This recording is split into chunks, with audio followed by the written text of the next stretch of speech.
ఓం శ్రీ మాత్రే నమః. ఇప్పుడు తెలియజేసే అంశము ఈ మాఘమాసపు ఆదివారాలలో స్త్రీలు కొన్ని ఏరియాల్లో మనం గమనిస్తే గనక తరిగినటువంటి కూరగాయలు కూరలు ఏమీ కూడా తినరు.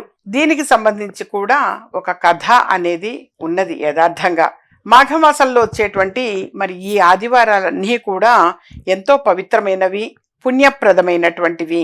ఈ ఆదివారాలలో స్త్రీలకు ఎన్నో నోములు అనేవి ఉంటాయి. అయితే ఈ కథలు ఈ రోజున జనరల్గా ఈనాడు వినడానికి విచిత్రంగా ఉండవచ్చు, కానీ దేవునికి పూజ చేయడం, నైవేద్యాలు, దాన ధర్మాల వల్ల కొంతైనా మేలు జరుగుతుంది అని చెప్పేసి మన నమ్మకం.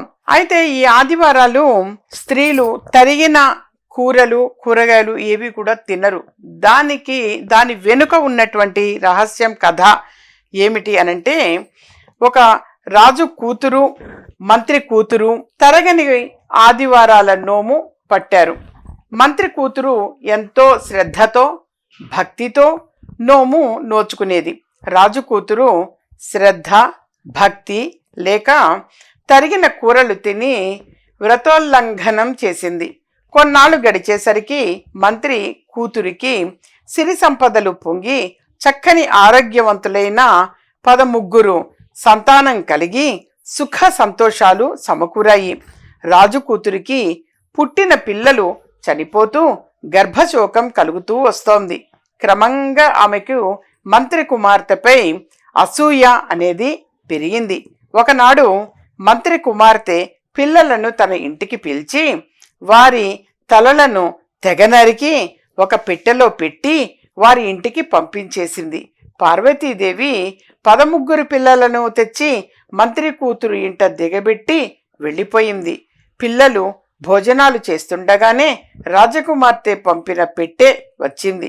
అందులో ఏముందో అని చూడగా పెట్టె నుండి 13 పిల్లలు బయటకు వచ్చారు. ఇవేమీ తెలియని మంత్రి కూతురు ఆశ్చర్యపోయి మొత్తం 26 మంది పిల్లల్ని చక్కగా పెంచుకుంటుంది. పరిచారికల ద్వారా ఈ విషయాన్ని విన్న రాజకుమార్తె ఆశ్చర్యంతోనూ విచారంతోనూ అడవికి పోయి ఏడుస్తూ ఉంటే పార్వతీదేవి ఒక ముసలి ముత్తైదువ రూపంలో ప్రత్యక్షమైంది. ఆ అడవిలో ఇలా ఒంటరిగా ఏడవటానికి కారణం ఏమిటి అంటే, ఇలా కూర్చొని ఏడుస్తుంటే మరి ఈ అడవిలో ఎందుకు ఇలా కూర్చొని ఏడుస్తున్నావు, దీని కారణం ఏమిటి అని అడిగింది. అప్పుడు రాజకుమార్తె తన సంతానం అందరూ పుట్టగానే చనిపోతూ ఉండడం, మంత్రి కుమార్తె పిల్ల పాపలతో ఆనందంగా ఉండడం ఎలా జరుగుతుంది అని చెప్పి ఏడ్చింది. అప్పుడు ఆ అవ్వ మంత్రి కుమార్తె అమిత శ్రద్ధా భక్తులతో ఆదివారం నాడు కూర తరగకుండా, తరగమని కూడా మరో ఎవరికి కూడా చెప్పకూడదు, నువ్వు ఈ కూర తరుగు అని చెప్పకూడదు, వాళ్ళు కూరలు అనేది తరగరనమాట. అలా తరగమనకుండా తినకుండా నోముకు నోచుకోవడమే కారణము అని, నీవు అశ్రద్ధ చేసి ఉల్లంఘన చేసి అనుభవిస్తున్నావు అని చెప్పేసి తెలియచేసింది. ఇప్పుడైనా సక్రమంగా చెయ్యమని ప్రోత్సహించింది. నిజం తెలుసుకున్న రాజకుమార్తె ఇంటికి వెళ్ళి ఆ నోము నోచి పిల్ల పాపలతో సిరి సంపదలతోటి ఆనందంగా గడిపిందిట. అందుకని అప్పటి నుంచి కూడా ఈ ఆదివారాలను, ఈ ఆదివారాలు 4 ఆదివారాలు కానీ 5 ఆదివారాలు, ఆ వచ్చినన్ని ఆదివారాలు కూడా కూర తరిగిన కూరలు తినరు.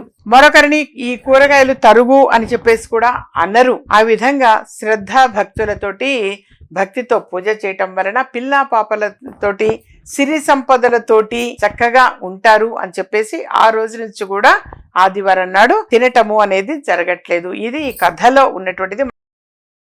కూడా తరిగిన కూరగాయలు తినరు, కానీ కథ అనేది కూడా తెలుసుకోవటం ముఖ్యం కాబట్టి ఈ కథ తెలియచేయటం జరిగింది.